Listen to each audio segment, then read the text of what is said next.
Welcome back to the indoor skateboard skeleton at the first annual Sheridan Winter Games. It has been an amazing night here in the skate, and it is about to get better. He came to Sheridan for journalism. He graduated with a diploma in kicking ass. Francis Dugas, a Northern Ontarian from God knows where, has been training for the indoor skateboard skeleton since the influential age of 2. He's coming to the starting line. And he's off. Coming around the first corner, already picking up neck-breaking speed. Tight lefts. And his buns look tight too. Oh, he almost bailed down the turnpike. And he's coming around the final corner here at Sheridan Indoor Track. Oh my god, he did it! And somehow, the only competitor in these games has won a silver medal. France is ecstatic. Franz, how does it feel to come to your first game and win a medal? It feel good, yeah? Yeah. There you have it, folks. Sheridan Olympic history, and you saw it live. We now go down to the medal ceremony.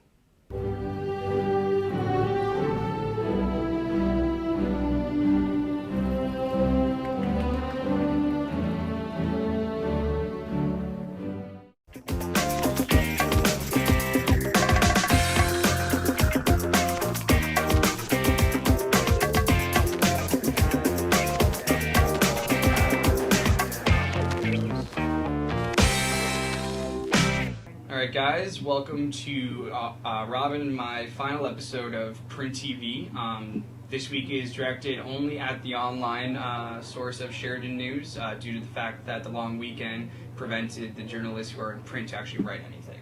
So diving right into it, into the issues section, the media's choice to air the video of the Georgian luger who lost his life last week in BC has disgusted many and raised the question, have the media gone too far? Laura Bush writes about the debate swirling around how far is too far when it comes to what we show on TV or online, YouTube, what have you.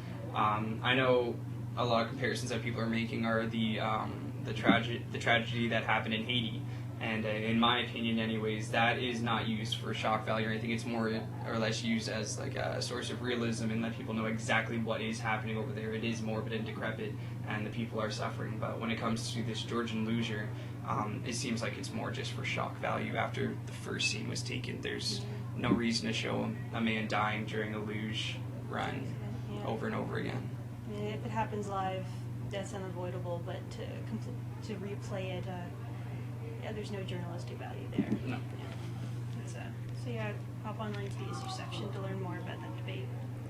And on a lighter note in issues, the winter blues. So we're in the middle of February. We've had winter for a few months, and we're going to have it for at least probably another month and a half, according to the groundhog. So we're all getting a little cabin fever. Go to the article in the issue section to learn how other people beat the winter blahs. And you'll see the common element is a suggestion to spend more time with family, making snowmen, doing puzzles and board games, to kind of break up the monotony of winter. I think that's what would make me go more crazy than cabin fever is if I actually had to sit down with my family and go through a giant Picasso painting, puzzle, small pieces, 3,000, no thank you. No. Alright, so in the arts this week, no reading week on reading week. That kind of seems to be a given, but reading week is coming up, and if you're looking for something different to do besides sleeping or vegging on the couch, Natasha Thompson's article on cheap artsy activities to do on your week off is found online. She suggests things like watching a foreign film, visiting an art gallery, or going to a museum. All interesting things to do through the day, but knowing majority of the college students that are out there, that time spent at a museum is probably going to be spent in bed nursing a hangover and proceeding to the following evening of doing the exact same thing. And finishing off online this week in distractions, the phenomenon that's taken at least North America by storm recently at Jersey Shore, that MTV reality-based show. There's controversy in America over the show. A foundation called Unico National, who they are a foundation for Italian Americans, protest the show because of the terms Guido and Guidette. They say that they're derogatory terms and that they have actually tried to get the show off the air over this. I hope they succeed. The cast have been quoted as saying they don't find the terms derogatory, they think they're complimentary, which I found ironic. And also residents of Jersey Shore, because it's a real place. Yeah. They protest the show because they think the show casts their home in a bad light. So, yeah, that's going on right now. So I've read not- more about it. Guido and Guida, from what I've heard, always has been like a really low-end derogatory term. You know, it's not something somebody's going to be calling you a racist over, but I've never heard it used in like a good terminology when describing somebody. And if you just look at the people that are on this show, like they're goofballs. So they Yeah. obviously would say it's a compliment. Meanwhile, the rest of the Italian American community is saying that it's an upset. I think it just goes to show how like oblivious people on TV can be. And how desperate people are to be famous. Absolutely. It's disgusting.